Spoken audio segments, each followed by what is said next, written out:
reddition des comptes jeex na. Ça ne veut pas du tout dire ça. Ça ne veut pas du tout dire que les choses se sont arrêtées.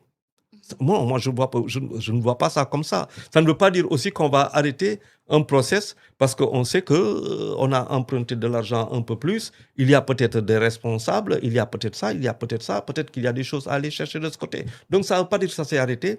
Mais lu nu mën a jàpp mooy que après bu ñu leen jàppee ba tey indiwuñu benn leeraange si kaw affaire bi. Loolu mën nañ ko jàpp. Tout à fait. Parce que dañ dem ba dégg kenn ñu koy jiin li mu ne non Farba Ngom ñu koy jiin du noonu. Il n'est pour rien. En plus da ngeen ma amel 600 milliards. Ça moom je m'attendais pas à ça. Mais Charles, am na aussi beneen lecture politique bu si gars yi commencé def je sais pas ndax mun nañ ko jàpp ne lecture bi ñu war a teel que cette libération de Farba mun na entrer aussi si projet président Bassirou Diomaye Faye dans son projet de Diomaye président recrutement bi nga xam ne gis neen Mimi Touré di koy def un peu partout. Non, Est-ce je pense pas que... Tu penses pas Non, que non, Farba non. puisse appuyer la Non, coalition Diomaye? non, je pense que kooku ce serait defe naa ce serait faire de tey boobu non je pense pas que Oui. président Diomaye donne kooku quoi et ba pare bon ce qu'on veut peindre de lui ce serait dire que c'est impensable quoi. Vraiment, Non, vraiment. pour moi c'est impensable Mais quoi. c'est des Mais spéculations, les c'est gens en parlent. c'est impensable quoi. Ouais, spéculation, bon, Oui. spécule qui veut quoi, mais que tey Bassirou Diomaye Faye, président de la République, est prêt à aller voir cela qu'il a combattu pendant des années pour s'allier, encore que tu me diras en politique rien n'est impossible, c'est une question de vérité de moment. Oui. Non, je ne vois pas ça. Moi, ce que je vois, c'est que toute cette situation-là participe à la crispation Mhm. de suñu réew. Tout à fait. mooy image bu ñuy yónni bitim réew. Ce n'est pas une belle publicité pour notre pays. On a fait du Sénégal un pays de voleurs. te suñu état moom moo ko jaayee àdduna. État Sénégal moo jaayee àdduna ñun ay sàcc lañu. Doy na ay waar. sàcckat lañu. Tak doy na waar. Donc moo ko jaayee àdduna bu dee ñun ay dëkku sàcckat lañu mais kan moo fay indi xaalisam. Après bon nit ñi toog di waxtaan ak yow di wax ak yow ba tu commences à te rendre compte que il y a des choses qui dépassent ton entendement, l'entendement de ta personne qui rentre dans le cadre de la raison d'État. Il n'est pas permis de faire de faire ce qu'on a forcément envie de faire. Non non am na loo xam ni tey réew bi tey crispation décrispation dafa crispé. bor bu ñu mënul fay. Situation économique yaa ngi di tey ku xool journaux yi tey nga xool le secteur du bâtiment. te bâtiment on dit quand le bâtiment va tout va. nga xool secteur bâtiment bi dara doxul. c'est-à-dire gars yi dañuy toog ku far fii wax lii ku far fale wax nii mais la situation ñun ñëpp ñu ngi koy dund ñun ñëpp xam nañ si dara. ñun ñëpp xam nañ si dara ku si nekk au quotidien nga koy xool xëy na ñoo xamante ne mosuñu am salaire mosuñu am privilège tey ñu am ko bu leen neexee ñu wax autrement. Ça c'est normal hein. C'est des situations sociales qui changent mais la situation elle il fait que le président bu muy wax décrispation.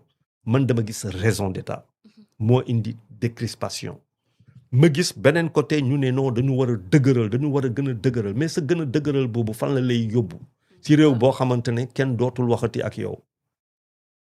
Donc à un moment il faut se remettre en cause. Je pense que le président de la République il est peut-être dans une logique de remise en cause pour le bien de ce pays-là et peut-être qu'il ne va pas boo xamante ne àndut ak ay loo xamante ne moo doon ñenn yi lu ñu gëm ba léegi ñoom ñu gëm ko mais il faut voir lan moo gën pour le Sénégal aussi. Tout à fait. Charles, parlons de cette sortie bi nga xam ne Madiambal Diagne amal na ko ak ki nga xam ne moo nekk la dame Aïssatou Diop Fall mu ñëwaat ci situation sociale et politique bu réew mi moom Madiambal Diagne bàyyilul dara ce nouveau régime dem na sax bay dénoncer li nga xam ne moo nekk en gestion floue dans la gestion des ressources publiques ñëwaat sax ci li nga xam ne ñeel na wàllum diggante Ousmane Sonko ak Bassirou Diomaye Faye moom mu ngi xam ne leur séparation est irréversible au moment bi nga xam ne ñu ngi wax wàllum reddition des comptes ak même cette libération de Tahirou Sarr ak ki nga xam ne moo nekk Farba Ngom. Le Sénégal s'endette aujourd'hui à des taux parmi les plus élevés et de l'histoire du Sénégal. mu mel ni comme moom dafa peindre rek de façon très sombre li nga xam ne moo nekk la situation sociale du pays. waaw c'est-à-dire Il est toujours dans sa logique de bataille. waaw moom il est dans sa logique de bataille. Bon, il est heureux que son épouse et sa femme et son fils recouvrent la liberté. Oui. moom il est dans sa logique mais waxu fi loo xam ni xamuñu ko. Moom. waaw waxu fi loo xam ni xamuñu ko. situation bi boo xoolee la démarche depuis le mois de juillet daaw on sent que entre le premier ministre et le président de la Bassirou. République on sent que c'est devenu difficile. Hein? Mais ay- allez dire que leur séparation est irréversible aussi. mais moi je me pose une question, pourquoi Ousmane Sonko est toujours premier ministre? Ah oui. Oui, je me la pose.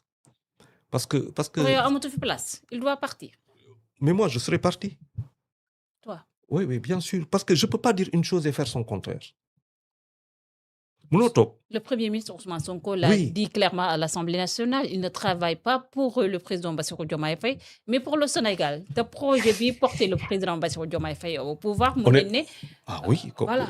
je suis d'accord avec toi, je suis d'accord avec lui. Le projet, c'est lui. c'est lui. Mais écoute, moi, je peux pas vouloir une chose, dire une chose et être dans le contraire. Je dis une chose, mais je suis dans le contraire de ce que je dis. Je dis pas je fais le contraire, je dis je suis dans le contraire de ce que je dis. Hmm. C'est une situation. Ouais. Je dis une chose, mais la situation, elle n'est pas celle-là. Mais qu'est-ce que je fais là? Munoo toog ne ay réew bi ba mu fi nekkoon président de la République. yaa ko fi wax ay réew bi ba mu fi nekkoon président de la République kon du demee nii. ok néew ma président de la République. du dëgg réew bi dafa manqué autorité. Parlons de quand même quelqu'un qui est le chef suprême des armées. Mhm. Ok? Donc le chef suprême des armées qui manquerait d'autorité. Je suis encore là. ma ñëw toog toog fii wax benn ministre lii am na woon doon si benn ministre publiquement ne ma ne am na surfacturation pan je suis encore là. Tahirou, le ministre. Je dirais pas de son nom. En tout l'agriculture. cas, c'était bon, je sais pas si. En tout cas, un ministre qui dans cette surfacturation. Ah, ak yu vous demee. parlez de As. mu ñëw fii toog foofu. Oui. wax si koo xamante ni si coalition ba la. Oui. yaa ngi dégg. Toujours, je suis toujours là. Décembre, entre juillet et décembre, je suis là. ñëw wax si gouvernement boo xam ni y a des gens qui ne font pas apparemment très très très bien leur travail. Mais je les démets le lendemain. Ils partent, ils démissionnent. Je les démets. Je demande au président de la République qu'il parte. Parce qu'ils n'ont pas accompli les choses. C'est-à-dire, mais de manière publique, moi, wax ni dictateur de la place. Mais non, mais attends, il y a des choses que nous, Sénégalais, nous devons. Attends, lii lan la. mu ngi mel ne yow maa ngi fii ci biir réunion bi ñu toog def nii liggéey bi nii nga xaar ba ñëpp a toog si kaw table bi nga ñëw toog di kii. Mais attends, ça se passe pas comme. C'est lui le chef Voilà. du gouvernement. Tu es le chef, tu prends tes décisions. Si tu ne peux pas les prendre, mais tu t'en vas. Écoute, et en disant aux gens, bon, très bien, maintenant, je vais aller, je vais chercher le pouvoir en 2029. Sauf que si tu t'en vas, est-ce que si tu t'en vas, la justice, est-ce que si tu... Voilà, il y a beaucoup de questions que nous, on doit se poser aujourd'hui. Parce que moi, je ne peux pas entendre toutes ces choses. Yo xamanteni daf may won carrément que le désamour, bon, je parlerai pas de désamour parce qu'on me dira, mais Charles, il raconte de quoi. Mais entre lu may wax ak lu may dund bokkut. Man nii laa ko bëggee, mais lu mu koy dundee du noonu. En tout cas. Du dëgg. Mais si kaw loolu sur la table se pose un problème d'élection, d'éligibilité en 2029 pour la présidence. Sur la table se pose une question par rapport à Mame Mbaye Niang boo xamante ne moo indi inéligibilité boobu. Sur la table, su ma demee ndax lay demee. Donc moi je me dis, mais attends, les vraies questions ce sont celles-là. Pour moi, les vraies questions politiques, ce sont celles-là. Et la grande question, mooy Sénégal lu muy def ba génn ci situation de bor bu ñu mënul fay naka la ñuy def ba ñu mën a fay bor lu ñu war a fay ren war ko fay 2027 war ko fay 2028 balaa ñu dem présidentielle 2029. loolu mooy les grandes réflexions de ce pays-là. Mais nii continuer nii dinaa wax ak nit ñi mais non, moi je pense que il faut arrêter. dañu war a firi wala maa ngi koy wax depuis.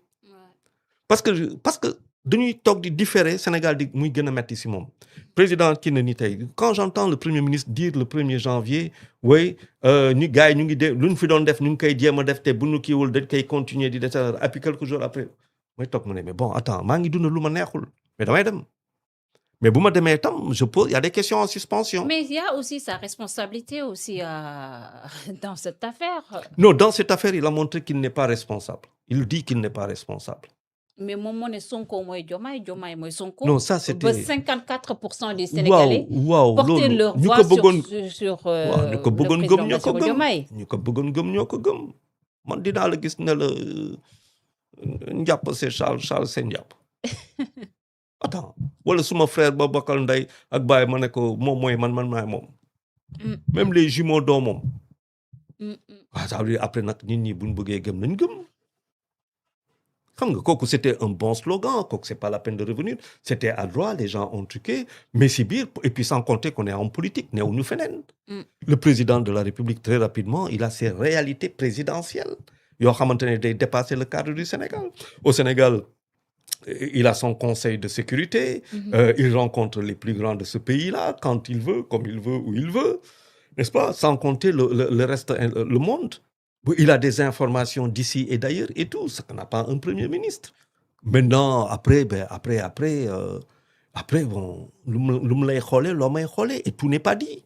Tout à fait. C'est bien de tirer sur le président Diomaye mais personne n'allait demander président Diomaye waxul aussi dara.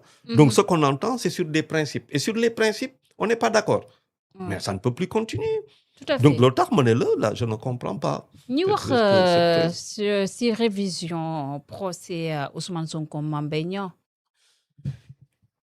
révision procès bi nga xam ne annoncé nañ ko lan la lay inspiré Charles. man les avocats d'Ousmane Sonko parlent d'éléments nouveaux. gis nga moi man la vérité par procuration me pose un problème. gis nga bu muy nekk opposant ba di wax affaire Ousmane Babacar kii Mame Mbaye Niang. Oui.